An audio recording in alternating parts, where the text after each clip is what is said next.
सबसे पहले तो कहना है कि नोएडा का कुछ ऐसा नसीब है कि कितनी भी कोशिश करिए आप जल्दी आ नहीं सकते। सबको जरूर इंतजार करने लगाता है ये नोएडा, मुझे भी और आपको भी, क्योंकि कोई बिला वजह की देर हो गई। बिला वजह रास्ते में कोई वीआईपी साहब अगर बम्बई दिल्ली में आ जाए तो सब रास्ते बंद हो जाते हैं, फिर कोई आदमी हिल नहीं सकता। इसी प्रकार न जाने कितने लोगों को अपना समय बर्बाद करना पड़ता है, और आप लोग भी बहुत देर से इंतजार कर रहे थे और मैं भी कि कब अब पहुंचते हैं, कब पहुंचते हैं। तो कुछ ऐसा ही नसीब है कि नोएडा में आने में एक इंतजार का भी मजा उठाना पड़ता है। आप लोगों की भी कमाल है कि इतनी देर से आप बैठे रहे और अपनी माँ को मिलने के लिए। तो सभी बहुत तालायित होते हैं, पर कलयुग में ऐसा सुना था कि बच्चे तो माँ की परवाह नहीं करेंगे। मैं तो उल्टा ही हाल देख रही हूँ। इसका मतलब कलयुग भी खत्म हो गया, कृतयुग भी खत्म हो गया और ये सतयुग आ गया है।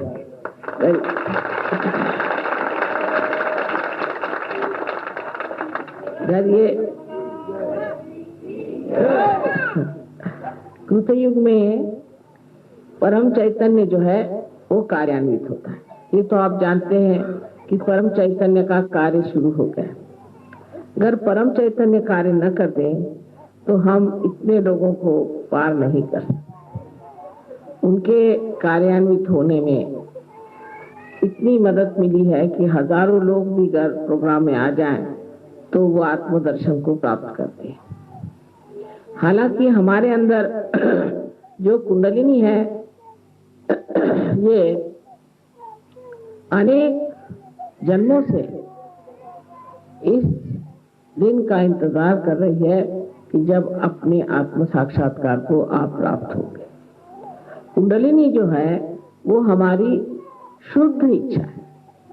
जैसे कि हर एक इच्छा मनुष्य की पूरी हो जाती है पर उसकी इच्छा खत्म नहीं होती, तो ये शुद्ध इच्छा है। जब मनुष्य को ये शुद्ध इच्छा का फल मिल जाता है तब उसके बाद सारी ही इच्छाएं गौण हो जाती। इसके बारे में हम जानते नहीं। बहुतों ने तो कुंडलिनी का नाम भी नहीं सुना। बहुत सोचते हैं कि मैं कुंडली देखती हूँ, जो शादी के वक्त देखी जाती है। इतना हमारे यहाँ अज्ञान है इस शास्त्र का। ये शास्त्र गुपित शास्त्र था एक जमाने में, लेकिन उसके बाद कितने तो भी लोगों ने इस पर बड़ा व्याख्यान किया है। लेकिन अंग्रेजी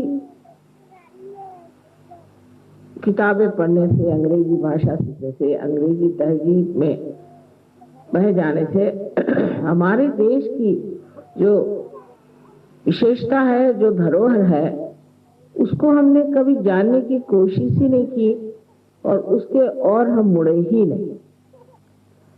और ये सब अपने शास्त्रों में भी लिखा है। उसके अलावा हमारे जो बड़े बड़े कवि हो गए, संत कवि हो गए, जैसे मार्कंडेय स्वामी तो कहते हैं 14,000 वर्ष पूर्व हुए थे। उसके बाद कितने ही संतों ने आत्म साक्षात्कार के बारे में लिखा। फिर धीरे धीरे कुंडलिनी के बारे में भी लिखना शुरू किया। इसमें हम कह सकते हैं कि आदि शंकराचार्य ने तो बहुत साफ तरीके से बताया कि आपको कुंडलिनी का जागरण करना चाहिए और कुंडलिनी के जागरण के सिवाय आप परम को पा नहीं सकते। लेकिन आदि शंकराचार्य जाने के बाद कोई भी ऐसा शंकराचार्य नहीं हुआ जिसने इस ओर लोगों को मोड़ा हो, क्योंकि शायद किसी को मालूम ही नहीं था कि कुंडलिनी का जागरण कैसा करना चाहिए।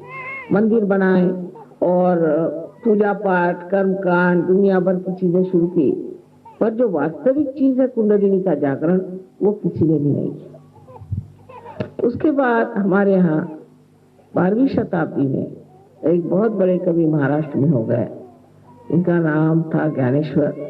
उन्होंने भी कुंडलिनी के बारे में बहुत स्पष्ट रूप से ज्ञानेश्वरी में 6ठे अध्याय में बताया इसके अलावा उन्होंने एक बड़ी सुंदर किताब लिखी है जिसका नाम है अमृतानुभव। और ये किताब तो ऐसी अद्वितीय है कि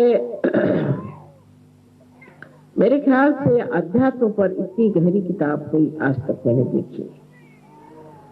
इसके बाद नानक साहब, कबीर साहब, नामदेव, तुकाराम, ऐसे अनेक लोगों ने कुंडलिनी के बारे में लिखा। पर आश्चर्य की बात है कि दूसरे भी धर्मों में जैसे इस्लाम में ये लिखा गया है कि जब क़यामत आएगा, इस वक्त आपके पुनरुत्थान का समय आएगा, तब आपके हाथ बोलेंगे। और क़यामत पर बहुत कुछ उन्होंने लिख रखा। कुंडलिनी को उन्होंने आसस कहा। और ईसाई धर्म में भी कहा है कि ये ट्री ऑफ लाइफ है, और जिस वक्त तुम्हारे अंदर आत्मदर्शन होंगे तब तुम्हारे अंदर परमात्मा का जो दर्शन होगा वो ऐसा लगेगा जैसी कि बहुत सी प्रज्वलित ऐसी दीप शिखाएं। और ये होता है, ये दिखाई, मुझे दिखाई देता है, आप लोगों को भी बाद में दिखाई देगा। अब इसके बारे में राजा जनक से लेकर के अभी तक हर आदमी ने अपनी तरह से इसको लिखा, जैसा समय था, जैसी स्थिति थी। लेकिन तब भी ये जनसाधारण को चीज मिल सकती है, इसे जनसाधारण प्राप्त कर सकते हैं, ऐसा जरूर लिखा गया था। लेकिन वो कैसा होगा इसके मामले में कुछ लिखा नहीं गया।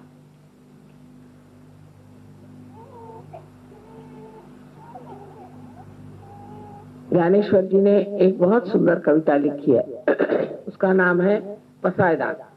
उसमें उन्होंने सहयोग पूरी तरह से वर्णित किया है और पूरी तरह से ये कहा है कि ऐसे दिन आएंगे। वो कहते हैं कि चलिए, सहयोगियों को वर्णन करते हैं कि आप चलिए, आप कौन हैं? आप जंगल की जंगल हैं कल्पतरु के। कल्पतरु तो आप सब लोग जानते हैं। कल्पतरु के आप जंगल की जंगल है, आप लोग चलिए। और फिर वो कहते हैं कि आप लोग, माने सहयोगी लोग,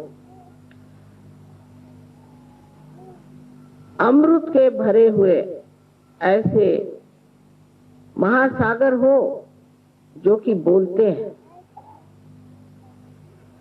चंद्रमा जैसी आपकी शक्ल, जिसपे कोई लांछन न हो, और सूर्य जैसे आप दैदीप्यमान, लेकिन आप में ताप न हो। ऐसे आप सहयोगी चलिए, चल के ये पसायदान, ये अमृत दान सबको दीजिए। पर उस पर भी इंग्लैंड में एक कवि हो गया, ऐसे तो अनेक कवियों ने लिखा, पर एक कवि लुइस करके हुआ है, उससे तो साफ साफ सहयोग का प्रोसेशन किस तरह से होगा, उसका जुलूस किस तरह से निकला जाएगा, यानी हमारा भी वर्णन उसमें वो 100 साल पुराना करते हैं। उसके अलावा अपने हिंदुस्तान में ही बड़े भारी कवि, इनको हम मानते हैं, रविंद्रनाथ टैगोर, उन्होंने गणपतिपुळे का पूरा वर्णन कर दिया कि भारत के किनारे पर सब देश के लोग आएंगे, माँ जाग उठी है, विश्व की माँ जाग उठी है, और सब अपनी छोटी छोटी मर्यादाएं भूल करके एक जाग हो जाए। देखिए कितने बड़े बड़े दृष्टा अपने देश में हो गए। रविंद्र बाबू तो हमारे ही सामने थे। और विलियम ब्लेक नाम का एक बड़ा भारी कवि इंग्लैंड में हुआ, उन्हें 100 साल पहले लिख दिया था कि ऐसा ऐसा होने वाला है। भृगु मुनि ने अपनी जो किताब नाड़ी ग्रंथ है, एक किताब आप जानते हैं कि उन्होंने कुंडलिनी के बारे में लिखी थी, जिसको भृगु संहिता कहते हैं, पर एक किताब उन्होंने नाड़ी ग्रंथ नाम की लिखी है। उसमें पूरा सहयोग का वर्णन है कि मनुष्य की कुंडलिनी सहज में जागरूक होकर के उसकी तंदुरुस्ती ठीक हो जाएगी, वो बिल्कुल ठीक हो जाएगा, और उसके लिए कोई भी ऐसी अस्पताल वगैरह, मतलब संस्कृत में दूसरा ही शब्द है, उसकी जरूरत नहीं पड़ेगा। और बिल्कुल सहयोग का इतना सुंदर वर्णन, पता नहीं 14,000 की 12,000 वर्ष पूर्व ये हुए, उन्होंने ये बात कलयुग के लिए कही। और अभी कुछ दिन पहले मैं एक एस्ट्रोलॉजर है कोई अमेरिका में, उनका पढ़ रही थी, मैं हैरान हो गई। 70 साल से ये काम हमने शुरू किया, बराबर 70 साल से उन्होंने ये होगा, वो होगा, ऐसा होगा, वैसा होगा, इस तरह से बढ़ेगा, इस तरह की कनेक्टिविटी आएगी, सब कुछ लिख रखा। बहुत आश्चर्य की बात है कि इन लोगों को इतनी चीजें कैसी दिखाई दी। लेकिन विलियम ब्लेक ने तो हमारा घर कहाँ होगा, उसमें कौन लोग काम करेंगे, सब कुछ वर्णित करते, जैसे कि खड़े थे वहां और देख रहे थे कि घर किस तरह से बन रहा है। ये सब होते हुए भी और अनेक इस प्रकार की चीजें हुई हैं। आप लोगों को कभी मौका होगा तो आप देखिएगा कि ऐसे फोटो आए हैं कि जहां हमारे हृदय पे ही सूर्य है, हमारे हाथ पे सूर्य है, पांव पे चांद है, पीछे में चांद सूरज है, तरह तरह के प्रकाश सर से निकल रहे हैं और चारों तरफ प्रकाश है। कहीं हम बैठे हुए हैं तो उसकी जगह सिर्फ चैतन्य ही चैतन्य। इस तरह के अनेक फोटोग्राफ्स आपके आजकल के कैमरा में आ रहे हैं। उसको जरूरी नहीं कि कोई बड़ा महंगा कैमरा हो या कोई बड़े पहुंचे हुए फोटोग्राफर हो, सर्वसाधारण एक कोई छोटा सा बच्चा खींच लेता है, उसके इसमें आ जाता है। कोई एक छोटा सा एक विद्यार्थी कुछ खींच लेता है, उसके पास फोटोग्राफ आ जाता है। तो इस तरह की बहुत सी पहचानें आज मानव के लिए सहयोग में है। इसके अलावा जो जो प्रयोग किए गए सहयोग से बीमारियों के, या जो जो प्रयोग किए गए एग्रीकल्चर पे या किसी भी चीज पर, उस पर इतना ज्यादा यश मिला है कि कोई सोच भी नहीं सकता कि इतना यश किसी एक सर्वसाधारण बुद्धि के आदमी को मिल सकता है। इसका मतलब एक तो है कि हमारे अंदर कुछ तो भी अज्ञान से ढका हुआ था जो खोलना पड़ा। और दूसरी बात ये भी है कि हमारे अंदर बहुत सी शक्तियां हैं सुप्तावस्था में, जो कुंडलिनी के जागरण से जागृत हो गई। आज आपको मैं यही बताना चाहती हूँ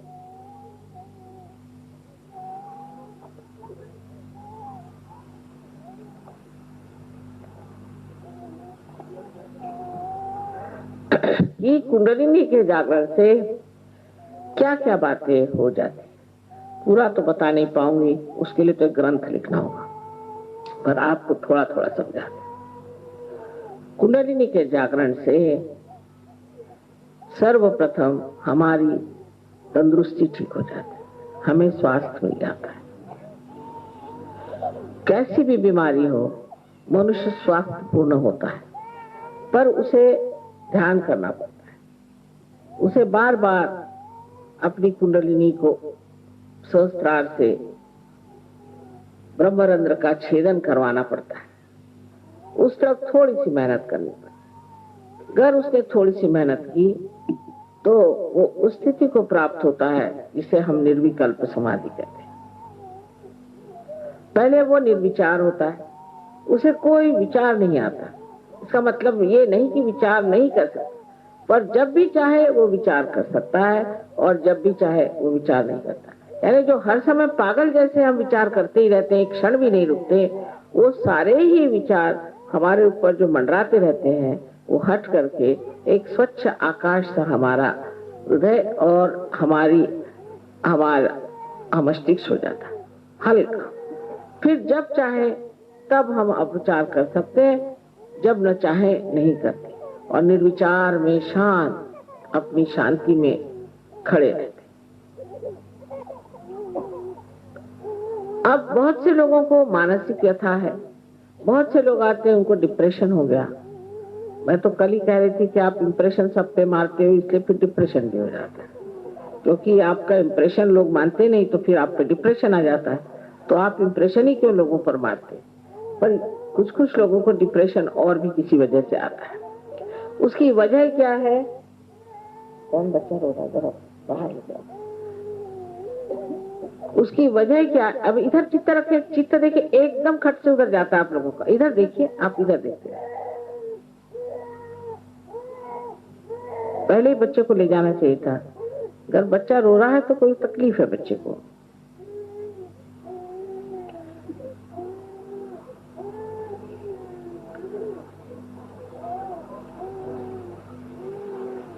चित्त को जरा आप संयत रखें,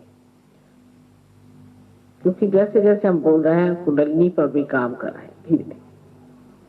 तो सबसे पहले हमारी तंदुरुस्ती ठीक हो जाती है, और अगर उस पे हमने थोड़ा सा अभ्यास किया तो हमेशा के लिए हम ठीक हो जाते हैं। फिर हमें कोई भी बीमारी नहीं लग सकती। एक साहब ने मुझे कहा कि साहब उनको कैंसर हो गया था, उससे तो ठीक हो गया, अब उनको किडनी हो गई।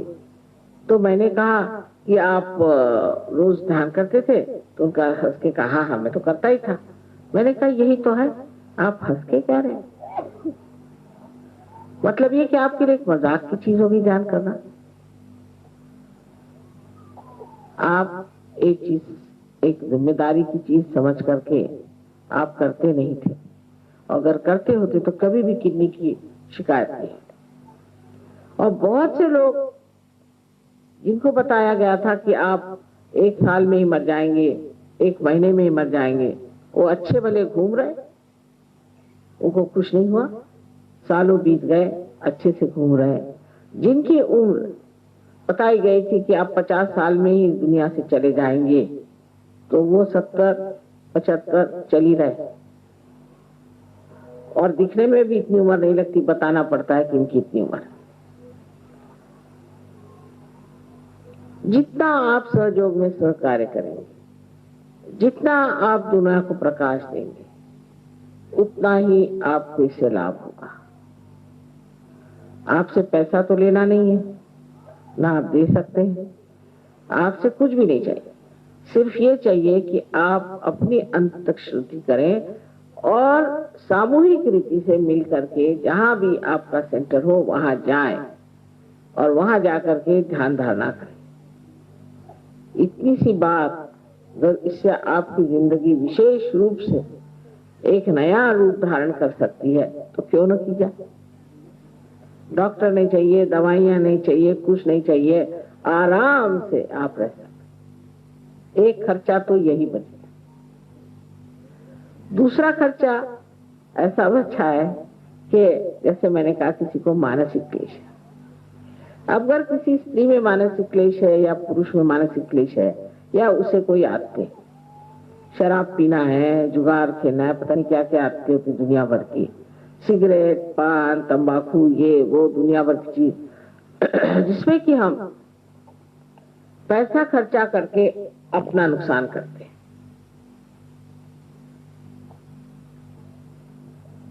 अपना नुकसान और अपने घर वालों का नुकसान, और उनके सामने कोई ध्येय भी नहीं रह जाता। ये सारी आदतें एक साथ छूट जाती, मानो कि कोई आदत ही नहीं रहती। जैसे बहुतों को आदत है सवेरे उठ के चाय पीने की, याद ही नहीं रहती चाय पी कि नहीं पी, भाई पी कि नहीं, पूछते हैं पता नहीं पी कि नहीं पी।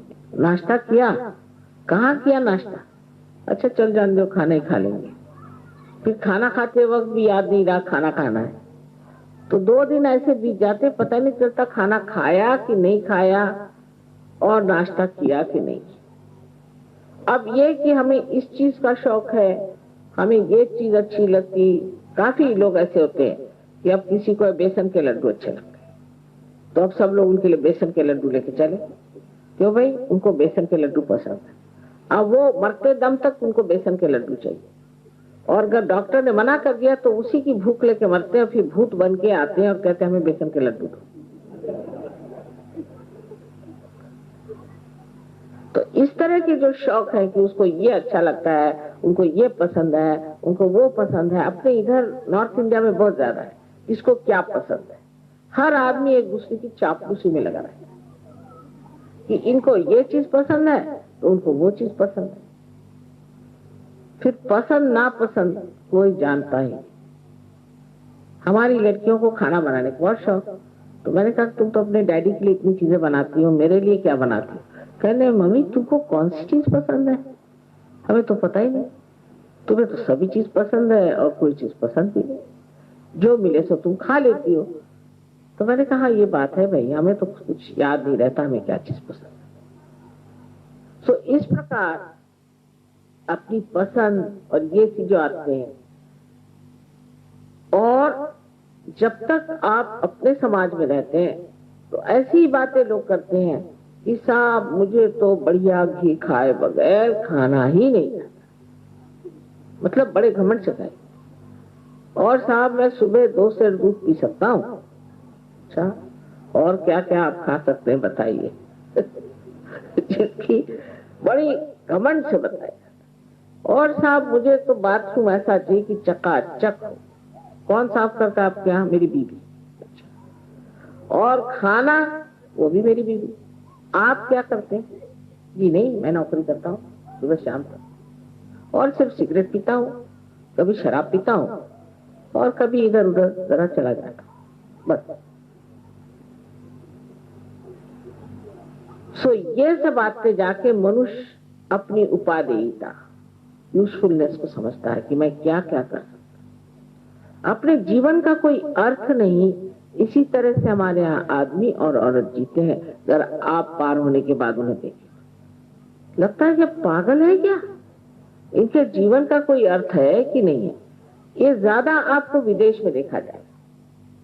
किसी आप लेक में चले जाइए, कोई बोट होगी, उसमें खड़े हैं घंटों। मैंने कहा कर क्या रहे? कह ले ये बोट पे बैलेंस करें। अरे मैंने कहा भाई कुछ उनको काम धंधा और नहीं कहने लगे कि ये मजा उठा रहे। इसमें क्या मजा उठा रहे, बेवकूफ जैसे खड़े हुए बोट को ऐसे पकड़े, और घंटों। ऐसे तो कोई मछली नहीं कर सकती, कोई जानवर नहीं कर सकता, ये आदमी है कि क्या है जो कि घंटों अपने। एक साहब मुझे जाना है कल, जरूर लंदन जाना है, मेरे किसी का टिकट मिलना चाहिए, वो मेरे हस्बैंड के पीछे पड़े, मुझे किसी से बुकिंग कराइए, 3 बार फोन। तो मैंने कहा भाई साहब ऐसी जल्दी क्या? अरे साहब मुझे वहां एक बॉल अटेंड करने का है, डांसिंग, उसके लिए मारो धाड़ करेंगे, उसमें 4 घंटे जाके नाचेंगे और पांव दुखा के शराब पी के आके पस्त हो जाएंगे। लेकिन वो सोचते हैं कि हमारा जीवन जो है इसी में बहुत विशेष है। और इस तरह से जीवन को इतना हम बर्बाद करते हैं, बात बात में। कहिए हमारे हिंदुस्तान में लोग इतने फैशनेबल भी नहीं। वहां तो 1 कांटा, 1 चम्मच, 1 छुरी, इतना नहीं रहता। 5 चम्मच इधर, 5 छुरियां उधर, 2-3 चम्मच उधर। अब आपको समझ नहीं आता कि क्या क्या खाने का है। इतनी सी चीज खाने के लिए 2 चम्मच लगाइए, कांटे लगाइए, फिर दूसरा दीजिए, फिर तीसरा दीजिए। अभी सीधे सीधे एक थाली लगाओ और खाओ। उससे अच्छा ये है कि केले का पत्ता रखो और खाना खाओ। सरल बात है, उठाया केले का पत्ता फेंक दिया, काम खत्म। लेकिन नहीं, इतना उसमें समय बर्बाद करेंगे, और जैसे ही उनके घर आप जाइए तो फौरन बताना शुरू करेंगे कि ये प्लेट फलाने जगह की है, ये रॉयल डाल्टन की है, ये अमका है, तमका है। और अगर आपके घर आएंगे तो आपकी प्लेट उठा के देखेंगे कि उसके पीछे क्या लिखा। आप क्या वो दुकान खाने वाले? उसमें कौन सी कंपनी का बना हुआ ये देखेंगे कि ये बढ़िया कंपनी का बना है कि। ऐसी चीजों की गुलामी इंसान करता है कि कुछ पूछे नहीं।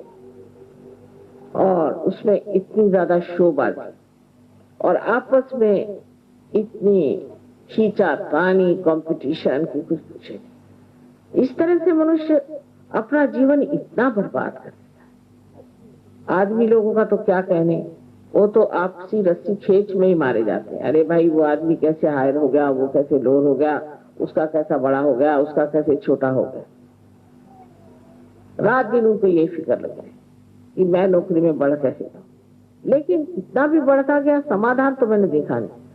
वो जब तक कब्र में नहीं जाता है एक टांग उधर और एक टांग इधर, तब तक वो सोचता है मेरा प्रमोशन हो जाना चाहिए। अब लास्ट प्रमोशन हो रहा है, लेकिन तो भी वही सोचता कि मेरा प्रमोशन करो। और औरतों को दूसरी चीज से फुर्सत नहीं। औरतों को यह है कि उसने ऐसे बाल बनाए तो मैं क्यों ना बनाऊं, उसने ऐसे जेवर बनाए तो मैं क्यों ना बनाऊं, उसका ऐसा है तो वैसे क्यों ना करूं। कभी मैंने ये नहीं देखा कि आपस में ये तुलना हो कि वो इतना भला मानुष है, इतना भला है, मैं क्यों ना भला हो। ऐसे मैंने किसी को नहीं सुना, आज तक नहीं सुना। सहयोग में है, सहयोग में है। सहयोग से बाहर कोई आदमी औरत ऐसा नहीं कहती कि वो इतनी अच्छी औरत है, इतनी भली औरत है, इतनी दाता है, इतनी मेहरबान है, मैं भी कुछ ऐसा हो जाऊं, मैं भी ऐसे कुछ करूं। ऐसी इच्छा मैंने किसी को करके देखा। और इस तरह से हम अपनी जिंदगी का अर्थ क्या निकालते हैं, उसका कोई मतलब ही नहीं लगता। इस जिंदगी को 4 चांद लगते हैं जब आप पार हो जाते हैं, क्योंकि आपके अंदर से शक्ति बहने लग गई। हाथ उठाइए, कुंडलिनी को उठा सकते हैं, दूसरों को आप पार करा सकते हैं, जीवन तक क्रिया आप कर सकते हैं, लोगों को इतना दान दे सकते हैं, और उसके लिए पैसा नहीं, कौड़ी नहीं, कुछ नहीं, आपके हाथ के इशारे पर कुंडलिनी चले। न जाने कितने लोगों को आप ठीक कर सकते हैं। एक आदमी न जाने क्या से क्या कर सकता है, अगर बस वो सोच ले कि अब हम तो हो गए योगी पूरी तरह, और इस बात को अपने जीवन में पूरी तरह से उतारे और ठान ले कि हम तो योगी हैं और हमारी जात ही अलग हो, हमारा धर्म ही बिगड़ गया, हम तो दूसरे ही धर्म में आ गए। जब वो इस बात को ठान लेता है तो एक आदमी काफी है, सारे हिंदुस्तान को नचा सकता है। अगर मैं ही सब काम कर सकती थी तो मुझे क्या जरूरत थी इतने सहयोगियों को इकट्ठे करने की, दर बदर ठोकरे खाने की, हर जगह दौड़ दौड़ कर जाने की। काम तो आपसे होने वाला है। जैसे कि बिजली का स्रोत कहीं है, लेकिन यहाँ पर तो आपको दीप ही जलाने पड़ते हैं। वो स्रोत यहाँ लाने से फायदा क्या, उससे क्या लाइट होने वाली? ऐसे ही दीप चारों तरफ जलाने पड़ेंगे, तभी प्रकाश ठीक से होगा। इसी प्रकार आप लोग भी उसी एक स्रोत से प्रकाश पाने वाले दीपक है, और दीपक को चाहिए कि आप प्रकाश दें। उसके बाद भी आप रो रहे हैं कि मुझे ये चाहिए, मुझे वो चाहिए। अरे अब हो गया, अब दो। अब देने का काम, पहले लेते रहे, अब देना सीखो, और अपने गौरव को और अपने शक्ति को पहचानो कि आपके अंदर कितनी शक्ति है, आप क्या क्या कर सकते हैं। पर अब भी हम देखते हैं बहुत से लोग रोते ही करते हैं, माता जी मेरा ऐसा हुआ, माता जी मेरा वैसा हुआ। मैं कहती हूँ देखिए कैसे हो रहा है। कुछ लोगों की धड़ से इस समुद्र में गिर जाते हैं और भूल जाते हैं, और कुछ लोगों के अभी भी पत्थर जैसे बाहरी खड़े हुए रो रहे हैं। इसकी एक ही वजह है कि आप अभी तक समझे नहीं सहयोग का मतलब। आपने अपना भी मतलब नहीं जाना, आप समर्थ नहीं, अपने स्व का अर्थ आपने नहीं जाना, इसलिए ऐसी बात हो रही। अच्छा, अब ये तो थोड़ी सी बाहर की बात हुई कि शारीरिक व्यथा ठीक होती है और मानसिक व्यथा ठीक होती है, और आप स्वतंत्र हो जाते हैं। स्वतंत्र का 2 अर्थ होता है। एक तो ये कि आप किसी भी आदत की गुलामी नहीं करते। आप कहिए तो जमीन पे सो जाए, आप कहिए तो नदी के किनारे सो जाए,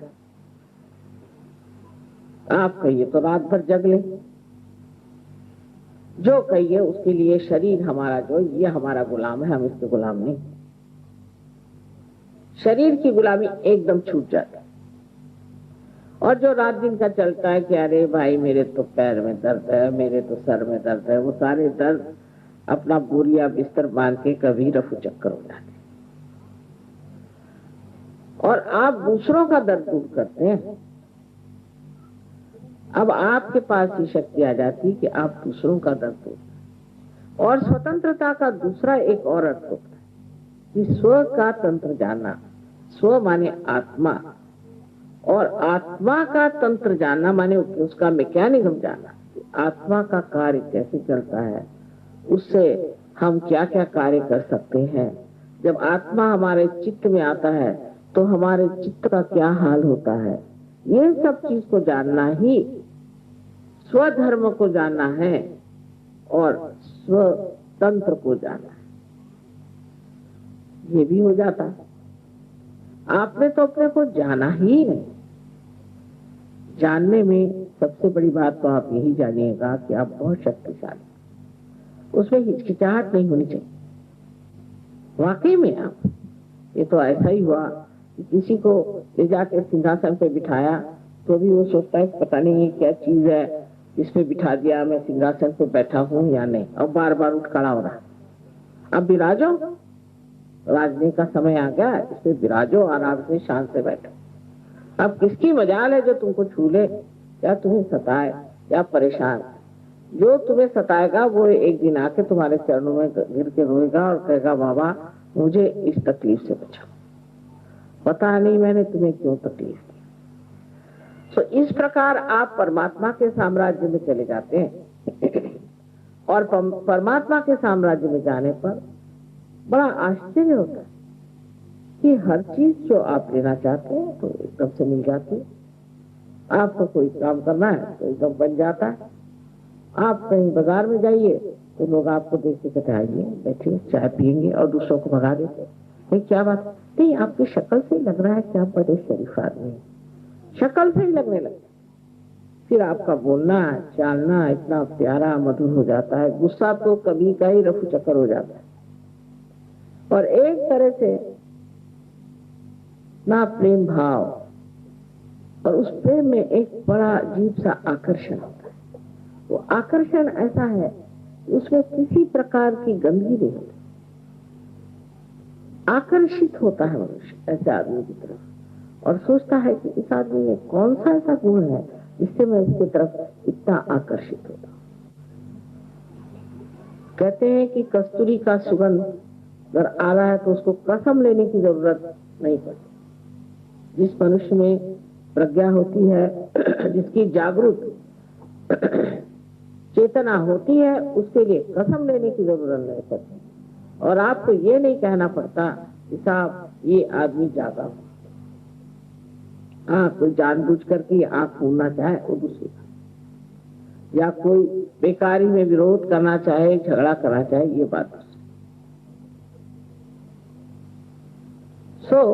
ये सोचना चाहिए कि हमारे लिए एक बड़ा भारी नया आयाम खुल जाता है और उस आयाम में हमारे अंदर कलेक्टिव कॉन्शियसनेस जिसे कहते हैं सामूहिक चेतना प्रस्फुटित होती है।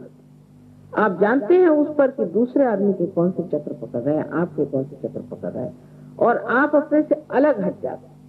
आकर कहेंगे माँ मेरा आज्ञा चक्र पकड़ रहा है, बहुत बुरी तरह, इसे ठीक कर दो। माने ये कि मुझके अंदर अहम भाव है, मैं मुझे अहंकार है, अहंकार में आ गया, इसका मतलब अहंकार है। लेकिन कहेगा माँ मेरे को सरदर्द हो रहा, आप जरा आज्ञा चक्र में रखिए, माने मैं अहंकार हूँ। कोई आदमी ऐसा कहेगा, अरे अगर किसी से कहे तुझे अहंकार है तो ऐसा ठिकाना लगाएगा आपको कि बस आपको पता चल जाएगा कि अहंकार का नाना है ये। लेकिन मनुष्य खुद ही कहता है कि वहां मेरे अंदर ये बात है, क्योंकि उसको महसूस होता है, उसका एहसास होता है, वो जानता है, उसका दुख होता है, उसकी तकलीफ होती है और उससे वो निकलना चाहता है।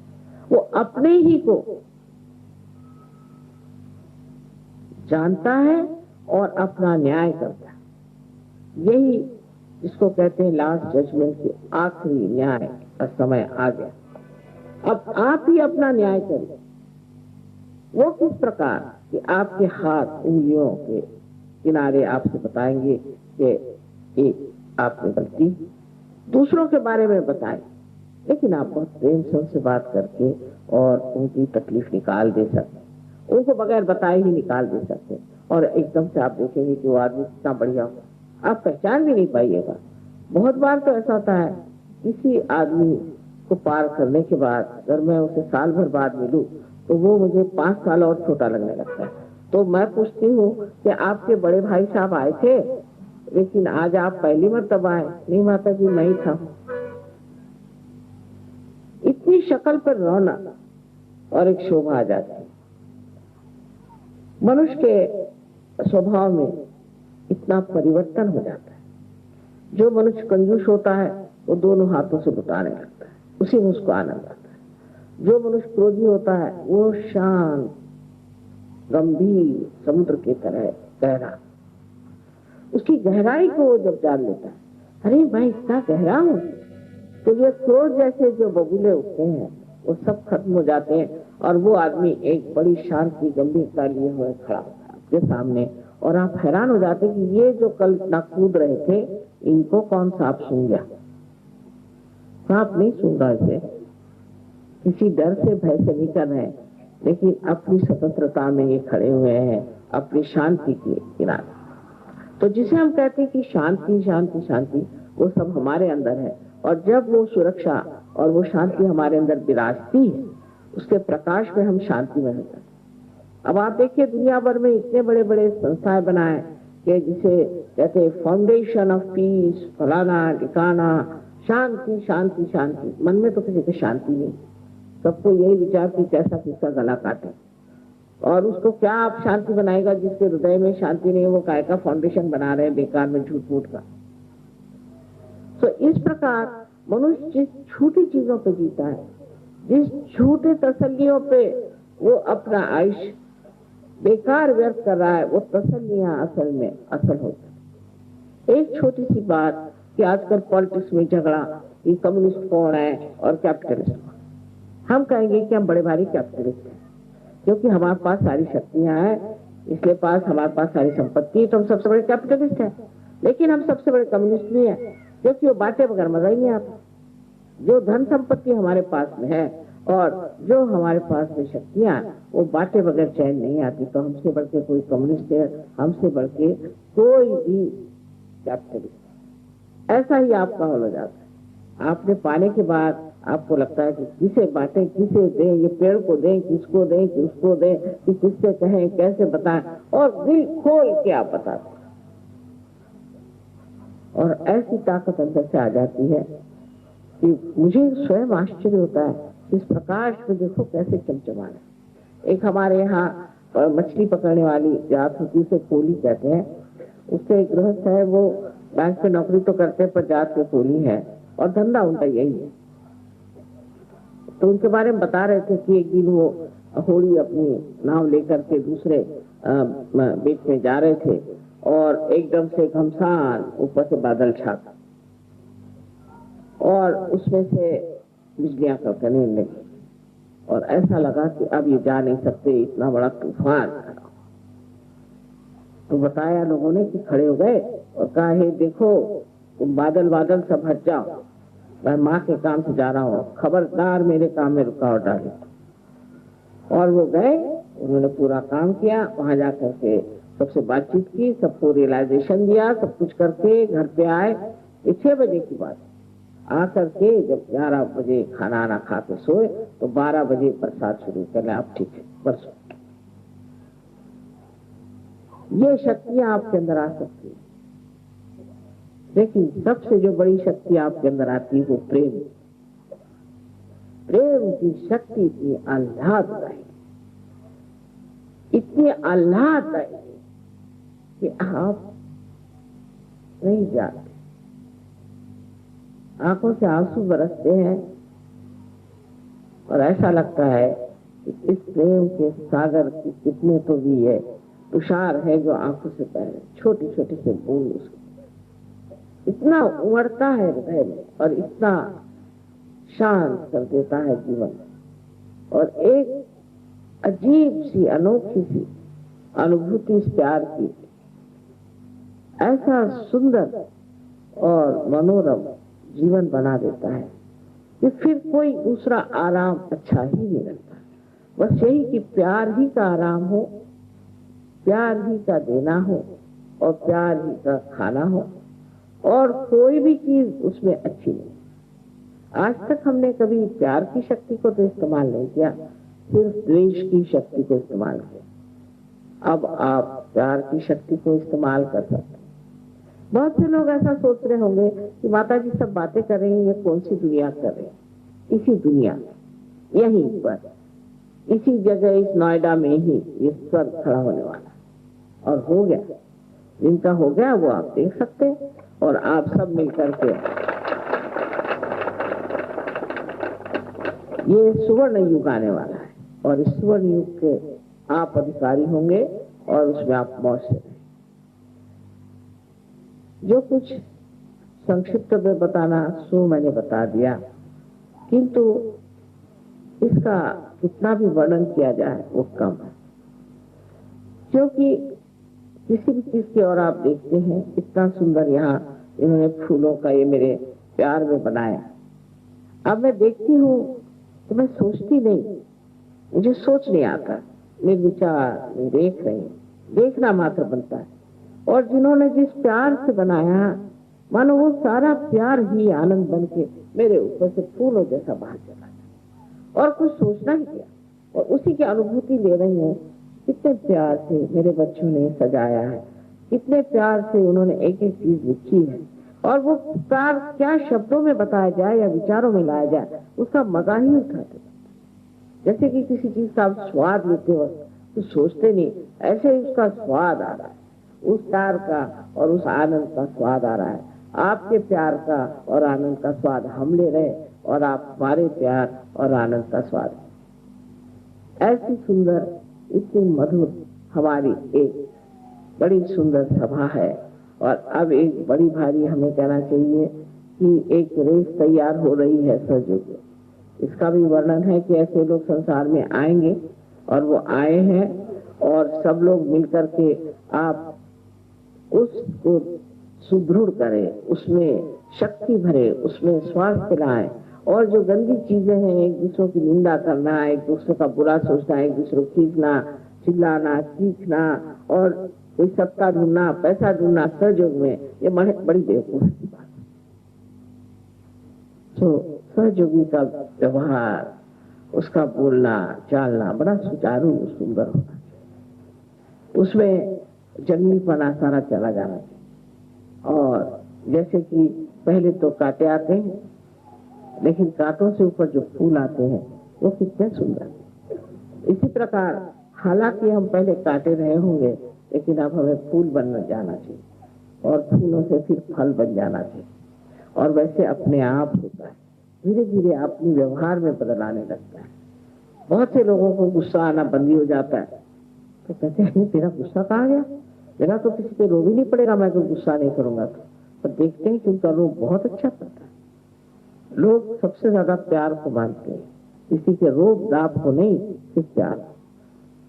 और दूसरी बात यह है कि आप घड़ी भूल जाते हैं, टाइम भूल जाते हैं, लेकिन काम पूरे होते रहते, काम नहीं खत्म। जिस वक्त आपके कुंडलिनी का जागरण होगा उसी वक्त होगा, और ऐसे वैसे वक्त होने ही नहीं वाला। अगर हमें देर करनी है तो देर करनी ही है, उसके लिए परेशान होने से क्या करना।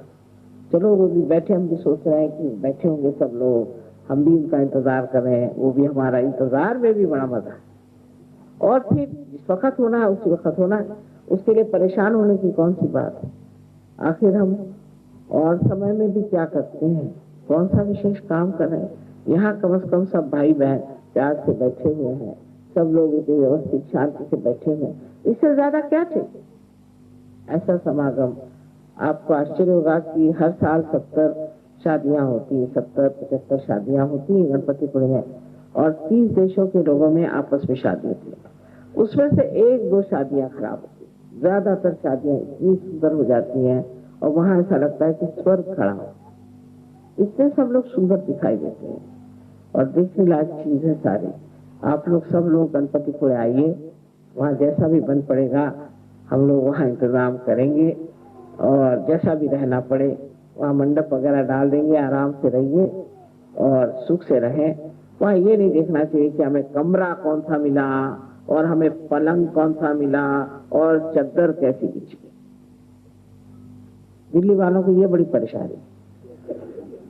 दिल्ली वाले आते हैं तो बम्बई वाले भाग करके गांव में घुस जाते हैं कि बाबा हमको नहीं रहने का, हम नहीं रहना चाहते, क्योंकि ये हम कहीं हमें रहने भी नहीं देंगे, और उल्टे उनको तो हर एक चीज चुभती है।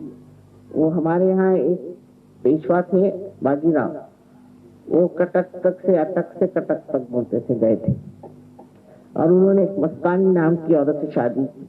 वो कोई होगी, पंजाबी होगी, चाहे जाट होगी, चाहे कोई भी हो, तो वो इतनी नाजुक थी कि वो चलती थी तो कहते हैं कि उनके पैर तो मखमल से भी छिल जाते, इतनी नाजुक।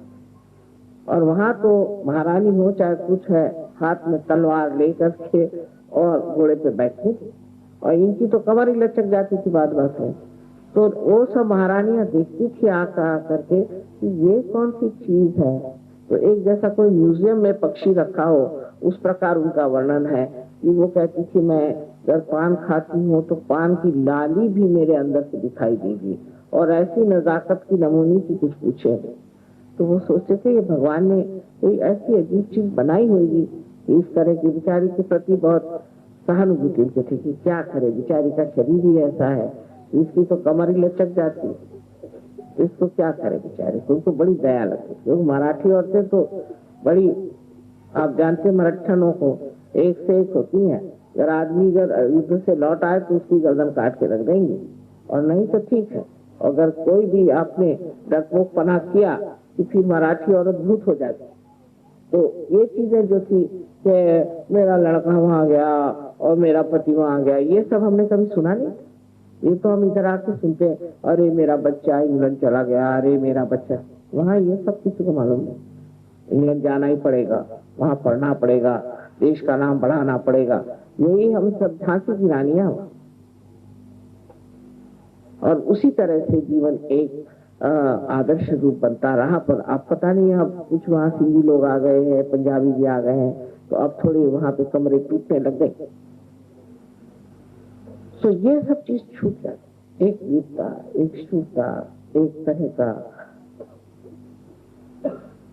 मार्गव जिसे कहते हैं, माने जो चीज हो कहते वक्त या करते वक्त एक तरह की सुचारू आ जाता है।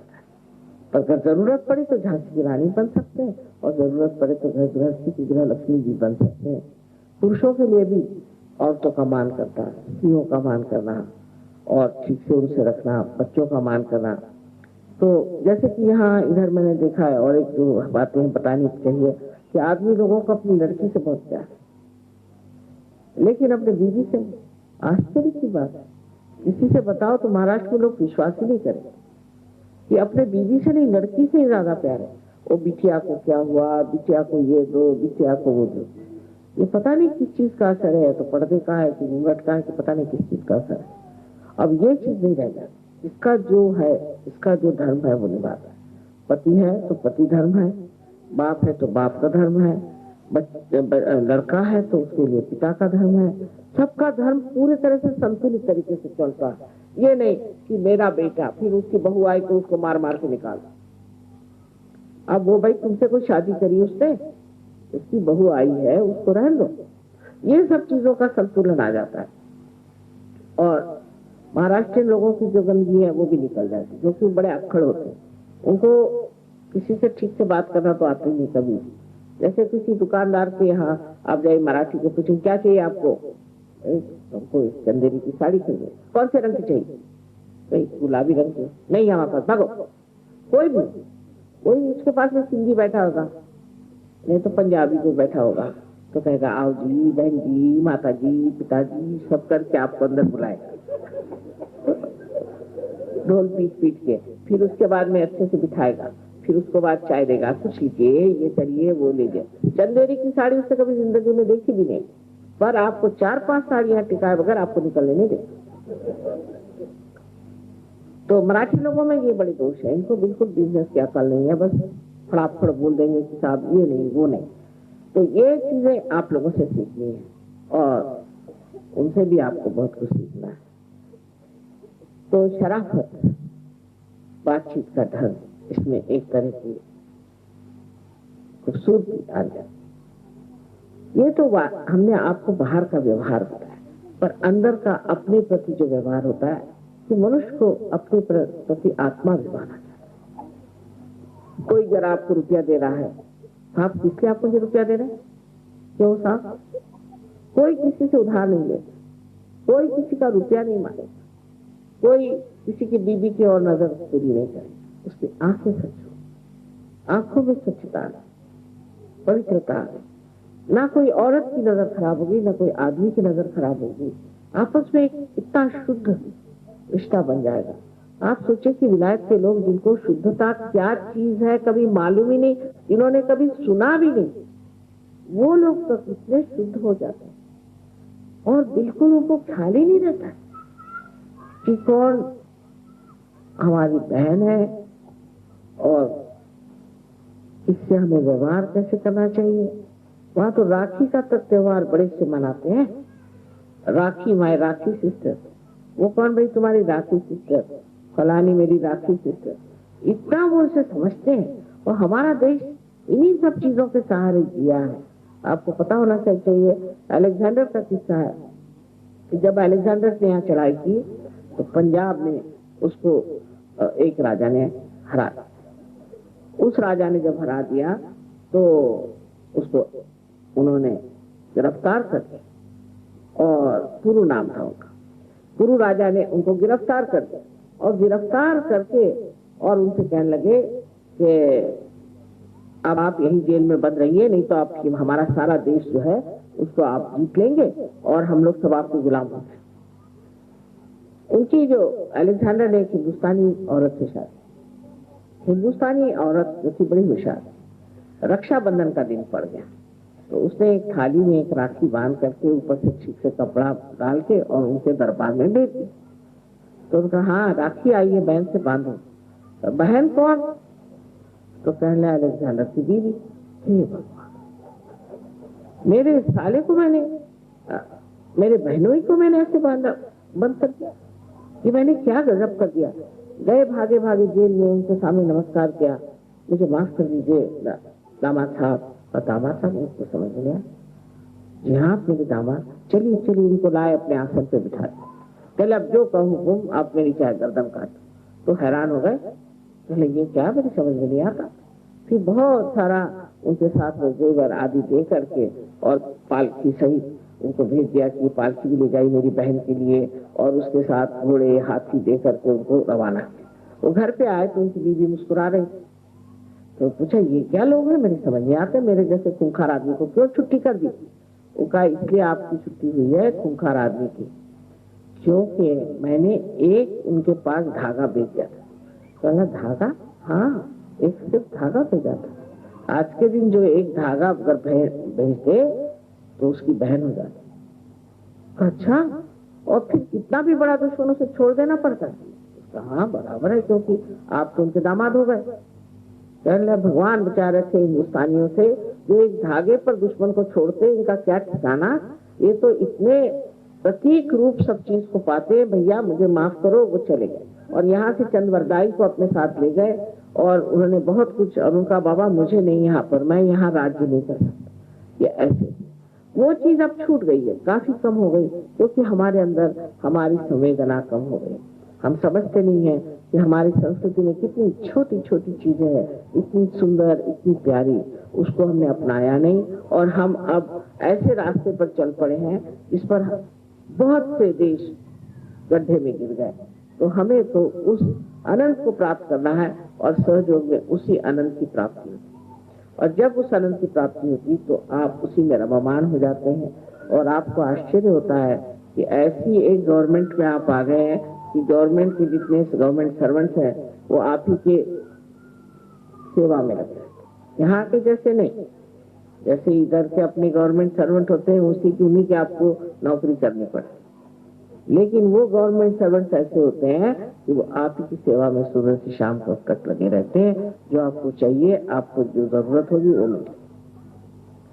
तो इस प्रकार हमारा एक तो जीवन अत्यंत सौंदर्यमय हो जाता है और सब तरह का अंधकार हमसे हटता जाता है और हम फिर एक नए आयाम में समझते हैं।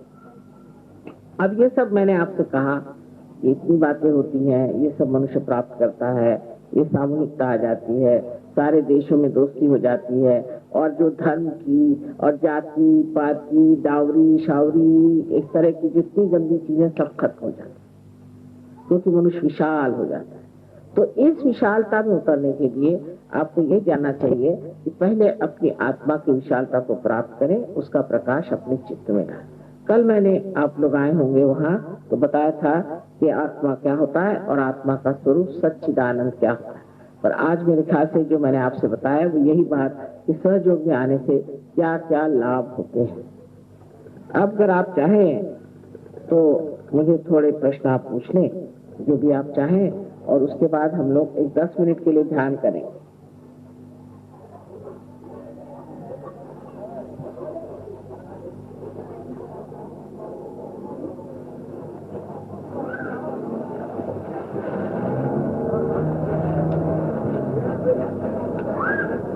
तो पंखा होगा हमारा।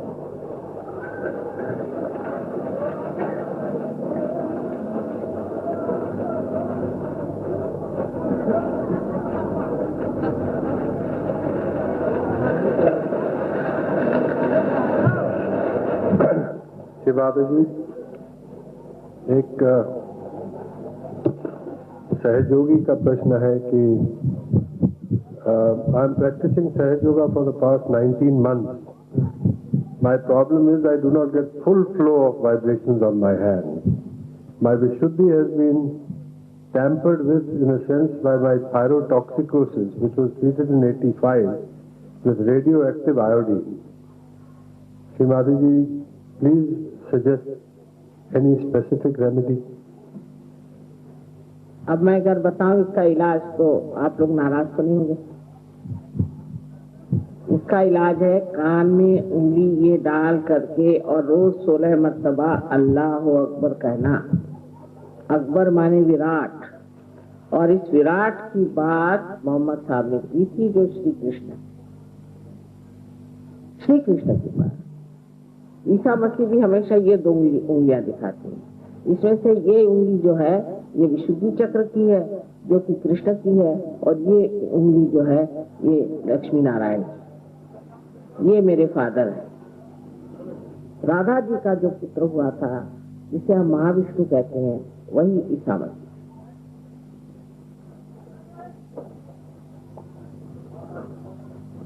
This is a patient. Shri Mata जी, आपकी बेटी नेहा के हार्ट में होल है। आपकी अवेयरनेस में है। डॉक्टर ने ऑपरेशन के लिए 31 मार्च को बुलाया है। मेरा पूरा विश्वास तो ये है कि आप इस ऑपरेशन के लिए ले जाना नहीं पड़ेगा, आपकी कृपा से। हाँ, आप ध्यान करें, और डॉक्टर साहब यहाँ पर हैं, 2-3 डॉक्टर लोग हैं, तो आपको जिस तरह से बताएं वैसे आप रोज करें, पर उसको समझ के करें, एक मजाक खेल की तरह से नहीं, क्योंकि ये पूजा है, आप अपनी पूजा करें। माता जी, प्रश्न है कि क्या इस योग की क्रिया करते समय मंत्र का जाप नहीं करना चाहिए? नहीं, बिल्कुल भी नहीं। पैरों की नस क्यों एक दूसरे पर चढ़ती है? अब आपकी एक की चढ़ती होगी, सबकी थोड़ी ना। श्री माता जी, किसी समय हमारी संस्कृति के का विश्व में वर्चस्व था और ये देश जगत गुरु था। आज वह दिखता नहीं। ये समय फिर कब आएगा और कैसे? आ ही गया है, आ ही गया। आप जरा आंखें खोलिए तो आप हैरान हो जाइएगा।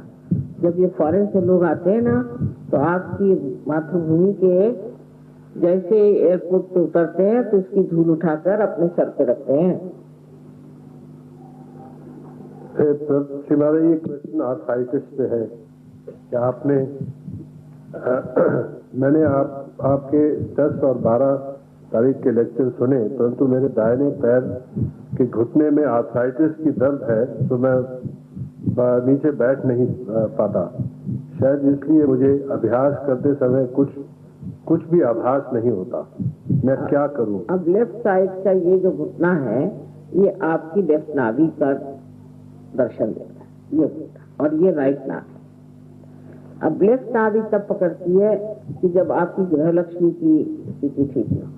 अगर आपकी बीमार हो तभी पत्नी या आप अपनी पत्नी से ठीक बर्ताव नहीं करते, या आपकी पत्नी दुखी है, या आपकी पत्नी बहुत जल्लाद है जिससे आप दुख पा रहे हैं, माने लक्ष्मी, गृह लक्ष्मी जो है उसका सुख आप अगर नहीं पा रहे हैं और उसे उसका सुख नहीं दे रहे हैं, तब ये चक्र चलता है। तो अब इसको आप ठीक कर लीजिए, सब मामला ठीक हो जाएगा।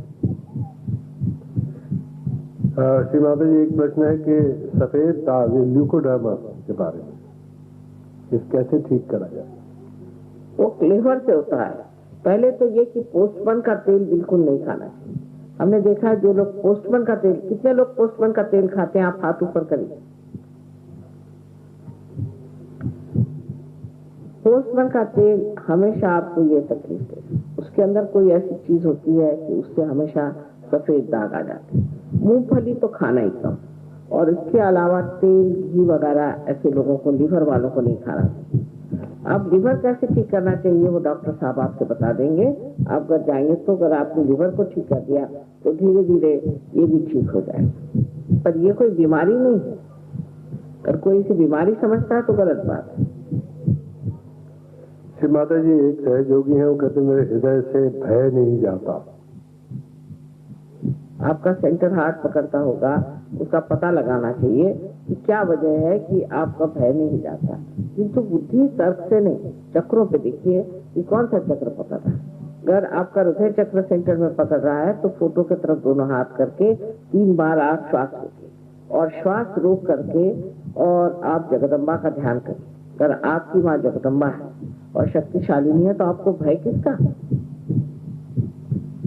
श्रीमती जी, प्रश्न है, जहाँ बंधन हाथों से संभव न हो, क्या मानसिक रूप से भी लगाया जा सकता है? लगा सकते हैं, लेकिन हाथ से जो है आसान है करना, मन से भी हो सकता है। अगर मन आपका इतना सशक्त हो जाए तो मन से भी हो सकता है।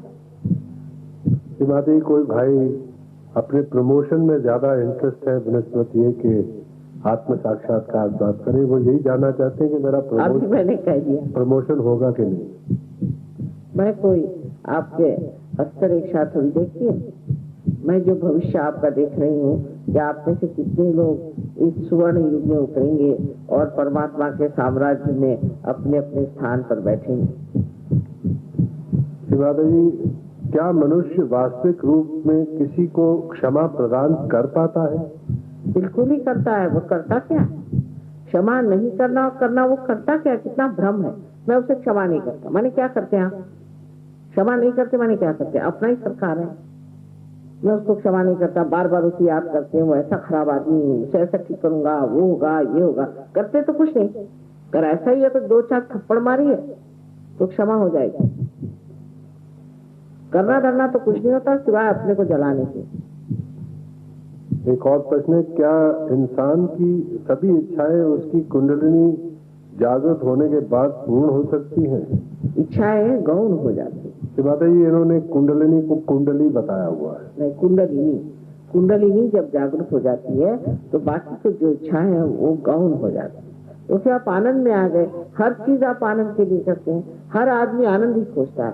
जब वो पैसा खोजता है, कुछ चीज खोजता है, जब कुछ भी होता है तो वो आनंद को खोजता है। पर जिस वक्त उसकी कुंडलिनी जागृत हो जाती है तो इतना समाधानी हो जाता है कि उसको मन करता है मैं किसको क्या दूं, मैं किससे अपना प्यार जताऊं, मैं किसके लिए क्या करूं। उसका तरीका बदल जाता है। इसलिए वो दूसरों की इच्छाओं को देखता है, अपनी नहीं। तुम्हारे एक प्रश्न किसी का है कि क्या अभिप्राय में क्या धनी आदमी ही सर पार हो सकते हैं या कि गरीब जनता को क्यों नहीं उपदेश देती? मतलब है कि गांवों में क्यों नहीं प्रोग्राम किया जाता? अरे साहब, अब ये तो नोएडा गांव था, अब शहर बना दिया आपने। मैं तो गांव में ही जाती हूँ। ये इस तरह की बात करना बदतमीजी है।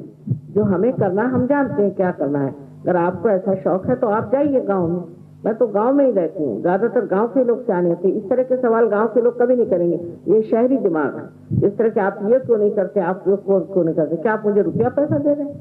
मेरा जो मन होगा मैं करूंगी। आप मुझे लेक्चर देने वाले कौन और अधिकार जताने वाले कौन? पहली बात है। दूसरी ये कि मैं स्वयं ही गाँव में काम करती। मैं शहरों में तो बहुत कम काम करती हूँ। शहर के लोग जैसे हैं, जैसे आप इसलिए इस तरह के प्रश्न पूछना भी एक तरह की बदतमीजी। शिवाजी जी, एक ने प्रश्न का आप कौन है? अब आपको मैं दिखाई नहीं दे,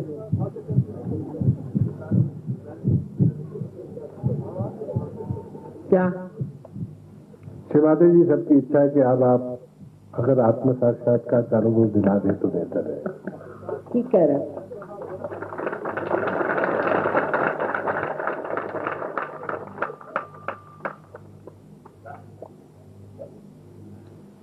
कुछ पर्सनल सवाल है, वो आप केंद्र पे आके और उसको आप उसका समाधान ले सकते हैं। धन्यवाद। ये तो प्रश्न इसलिए बेटा हम करते हैं कि बहुत से लोगों की ऐसी आदत होती है कि जिस वक्त में ध्यान में उनको बिठाएं उसी वक्त उनके अंदर एकदम कूद पड़ती थी, अरे मैंने ये पूछा नहीं। इसलिए हम सोचते हैं जरा थोड़े ठंडे हो जाए सबके दिमाग तो अच्छा है, पर वो कभी कभी इतना लंबा मामला चलता है हनुमान जी की दो, ये खत्म ही नहीं होता।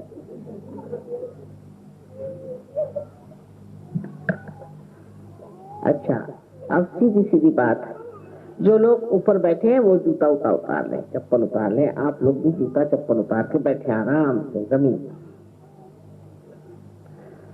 और सब लोगों को सहयोग करना चाहिए।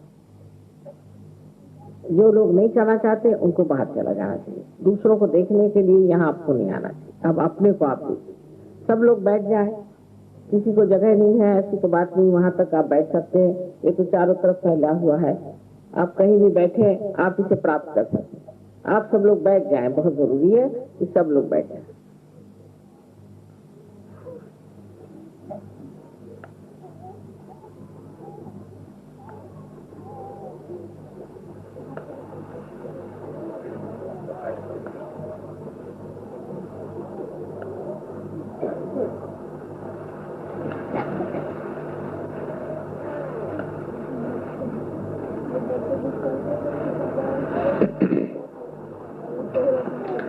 कल मैंने आपको बताया था संक्षिप्त में कि हमारी लेफ्ट साइड जो है, लेफ्ट हैंड, ये द्योतक है हमारी इच्छा का।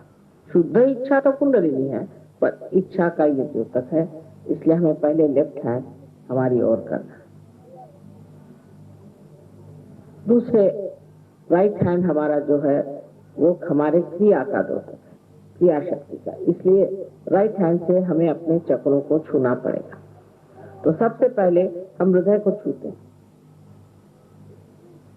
इससे पहले कि हम कुछ कहें, मैं एक बात कहना चाहती हूँ कि आप किसी भी बात से अपना न्याय न करें, अपने को बुरा न समझें। अपना जो कुछ भी न्याय करना है वो आपकी कुंडलिनी करेगी, आपको वो करने की कोई भी जरूरत नहीं। कुंडलिनी स्वयं जागरूक है, आपकी माँ स्वयं आपकी माँ है, उसको आपके बारे में सब मालूमात है और व्यवस्थित रूप से वो आपको आत्म साक्षात्कार प्रदान कर दे। तो आप कृपया कोई भी ऐसा विचार न लाए कि हम खराब हैं, हमने ये दोष किए, हमें ये बुराइयां। इस वक्त ये सब चीजें भूल जाने चाहिए और प्रसन्न चित्त होकर के आप सब बैठे अपने हृदय पे हाथ। विचार को रोकने का प्रयत्न नहीं करना चाहिए या किसी तरह से कोई एकाग्र होने का विचार नहीं करना चाहिए। अपने आप कुंडलिनी जागती है, जैसे इस पल्ले में कुंडलिनी, जैसे ये चित्त है, चित्त में से कुंडलिनी इस तरह से ऊपर आके जब यहाँ पर उसका छेदन हो जाता है तो उसमें से सारा प्रकाश इस चित्त में फैल जाता है।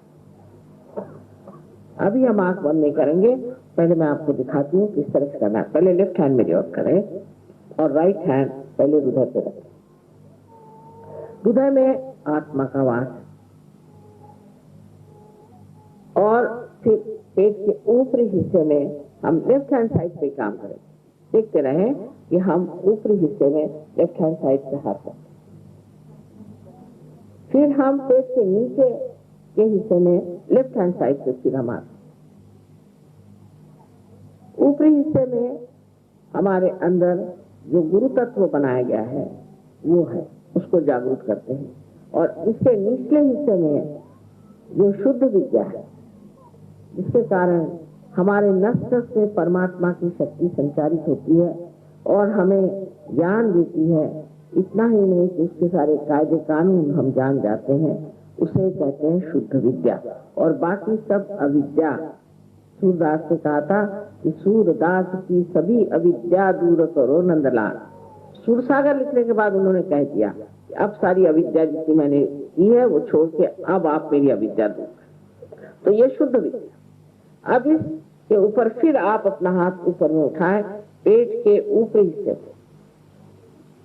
इनको जाना है, पहले जाना चाहिए, ध्यान के समय उठ करके सबको इस वक्त में डिस्टर्ब नहीं करना चाहिए। ऊपरी हिस्से में आप पेट के हाथ, अब फिर लेफ्ट हैंड साइड पर हार्ट पर आप अपना हाथ, यहाँ आपका आपकी आत्मा है। अब यही हाथ देखिए कि अपना कंधा और गर्दन इसके बीच इस कोण पे रखें, और गर्दन को राइट साइड में खूब जोर से मोड़ दें। तो राजी आप भी करिए, आपको फोटो अच्छे हो जाएंगे। हाँ, उधर मुंह करिए। हाँ, अब इसके बाद में सामने से करें, पीछे से करें। सब लेडीज करें कृपया, सब लोग करें। फिर आपको कोई तकलीफ हो जाएगी तो आप कहेंगे माँ हमें तकलीफ हो गई। राइट साइड में अपनी गर्दन करें। उसके बाद में इसी हाथ को अपने माथे पर दोनों तरफ दबा कर रखें, माथे पर दबा कर। लेफ्ट हैंड हमारी ओर रहे, और अब इसी राइट हैंड को गर्दन, सर के पीछे की, सर के गर्दन के नहीं, सर के पिछले हिस्से पर पकड़े और सर को पीछे की ओर छोड़ दें, उसको झेल लें। अच्छा, अब इसके बाद इस हाथ को तानने के बाद इस हाथ के बीचों बीच, इसके बीचों बीच जो स्थान है उसे आप सर झुका करके अपनी जो तालू, जो बचपन में एक बहुत नरम हड्डी थी, उस पर रख के दबाएं और उसे घुमाएं पीछे की ओर, अपने उंगलियों को खींच लें और उसे घुमाएं, और इसे 7 बार आपको घुमाना है। बस अब आप अपनी आंखें बंद कर लें, चश्मा भी उतार दें, उसकी अब कोई जरूरत नहीं रहेगी क्योंकि आपको आंख नहीं खोलनी।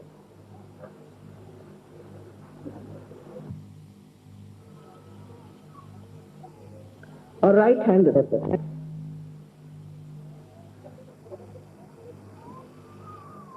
अब हृदय पे हाथ रख करके आप आंख बंद कर लें, और जब तक मैं नहीं कहती हूँ आप आंख मत खोलें, क्योंकि मैंने कहा चित्त अंदर की ओर जाना चाहिए। हृदय पे हाथ रख करके आप मुझसे एक सवाल पूछें, श्री माता जी क्या मैं आत्मा हूँ? 3 बार ये सवाल पूछे। श्री माता जी क्या मैं आत्मा हूँ? मन में पूछिए, हृदय पे रखें, हृदय पे।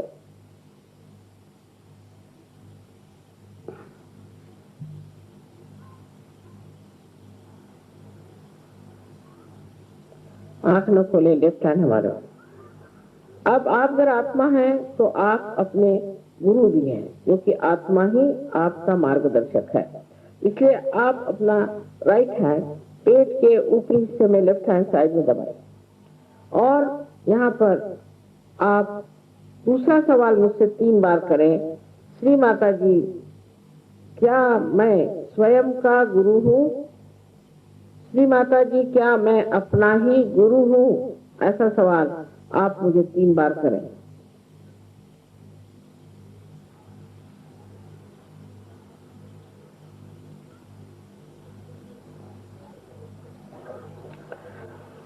अब अपना राइट हैंड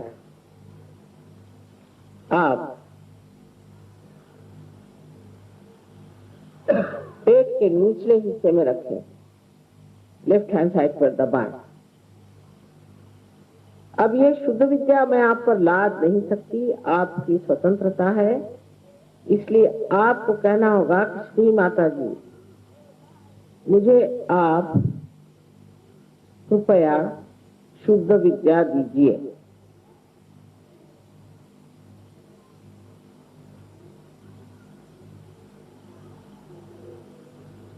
ये आपको 6 बार कहना होगा, क्योंकि इस चक्र में 6 पंखुड़ियां।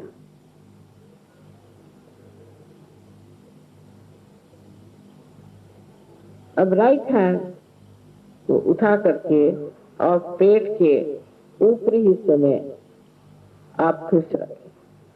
कारण जब आपने शुद्ध विद्या मांगी तो आपकी कुंडलिनी का जागरण हो गया और वो चलने लगी, पर उसके ऊपर का जो चक्र है गुरु तत्व का, उसे खोलना है।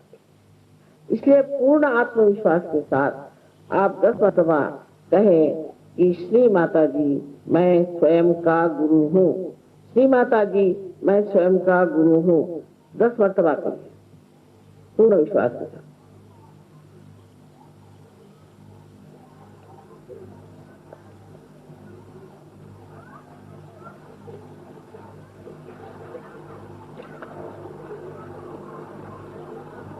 अब उसके ऊपर का चक्र जो हृदय पर है, जहाँ आत्मा का वास है, वहां भी आपको पूर्ण आत्मविश्वास के साथ 12 मरतबा कहना होगा कि श्री माता जी मैं आत्मा हूँ, श्री माता जी मैं आत्मा हूँ। ऐसा आप 12 मरतबा।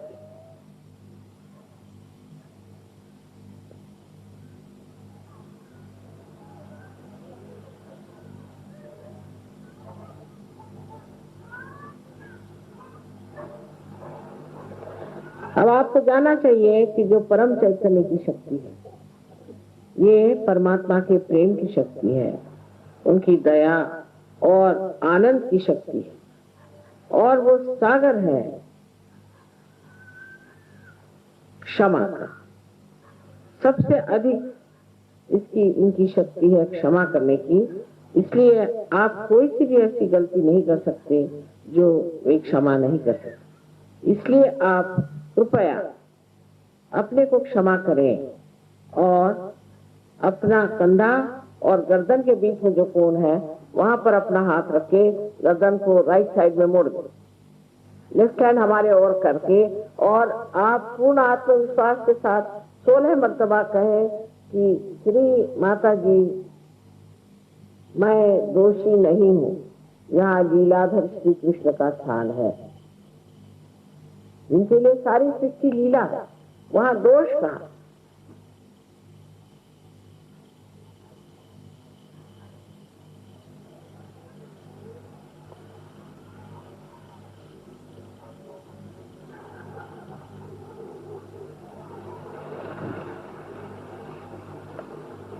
अब 16 मरतबा इसे कहना चाहिए।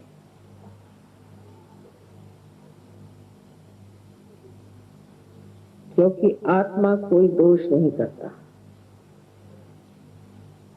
अब अपना राइट हैंड आप अपने माथे पर, अपने फोरहेड पर रखिए, दोनों तरफ से दबाइए। ये चक्र क्षमा करने का है। इसलिए आप कृपया पूरे हृदय से कहें, कितने बार की बात नहीं, श्री माता जी मैंने सबको एक साथ क्षमा कर दी। मैंने पहले ही आपसे बताया था कि हम क्षमा करें या न करें यह हमारा भ्रम है, लेकिन हम जब क्षमा नहीं करते तो हम गलत हाथों में खेलते हैं। अब यह हाथ सर के पिछले हिस्से में लगा और सर को उस पर झेल कर, और अपनी समाधान के लिए कोई दोष न गिनते हुए, न ही कोई बुराइयां देखते हुए, अपने गौरव के साथ आप अपने समाधान के लिए कहें कि हे परम चैतन्य, हमने अगर कोई गलती की हो तो क्षमा करना।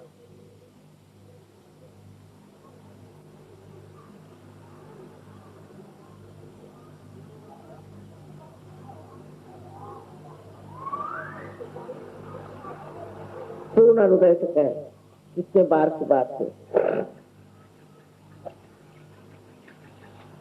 अब इस हाथ को पूरी तरह से खोलें और इसका बराबर हथेली के बीच के हिस्से को सर झुकाकर, काफी झुकाकर, और अपनी तालू पर जहाँ नरम हड्डी थी बचपन में उसे कृपया रखें और उसे दबाएं। उंगलियों के बाहर की ओर कस लें, जिससे दबाव अच्छा जोर से पड़ेगा, और धीरे धीरे 7 मरतबा इसको आप घुमाए, जिससे कि आपके सर की चमड़ी जिसे स्कैल्प कहते हैं वो घुमाए, लेकिन बहुत धीरे धीरे, और वो भी घड़ी के कांटे के जैसे 7 वर्ष। अब मैं ये बताना चाहती हूँ कि यहाँ पर भी मैं आपका मान करती हूँ, आपकी स्वतंत्रता का मान करती हूँ। आप पे जबरदस्ती आत्म साक्षात्कार नहीं डाला जा सकता, इसलिए कृपया आप ये कहें 7 मर्तबा, श्री माता जी मुझे कृपया आप आत्म साक्षात्कार दीजिए, और मैं प्रणव को फूंकती हूँ, इससे आपका ब्रह्मरंध्र खुल जाएगा।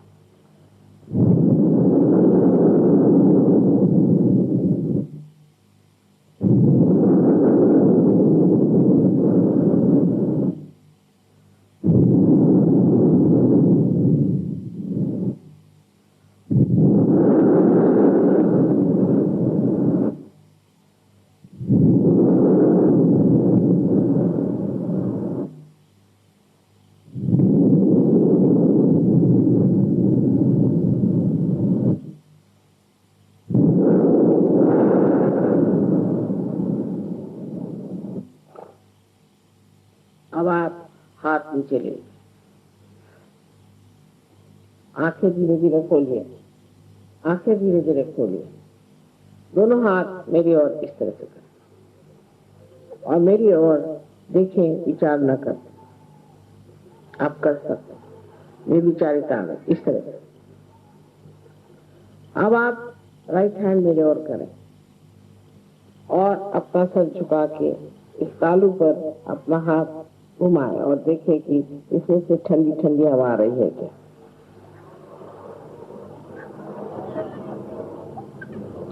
थोड़ी सी गर्म भी आ सकती, कोई हर्ज नहीं, बाद में ठंडी आ जाएगी। अब अपना लेफ्ट हैंड मेरी ओर करें, बहुत नजदीक नहीं, गर्दन को फिर झुकाना, थोड़े दूरी पर। किसी किसी के तो बहुत दूर तक हवा आती है।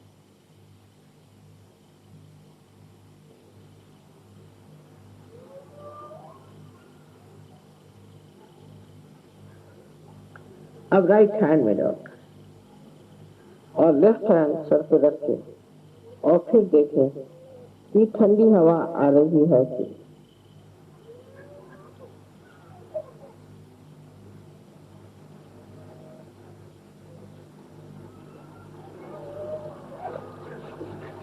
ऊपर हाथ थोड़ा ऊपर कर। अब दोनों हाथ आकाश की ओर और गर्दन को पीछे की ओर छोड़ दें और ऊपर देख करके एक सवाल मुझसे करें, श्री माता जी क्या ये परम चैतन्य है? श्री माता जी क्या ये परमात्मा की प्रेम शक्ति है? इसे आप 3 बार दोहराएं।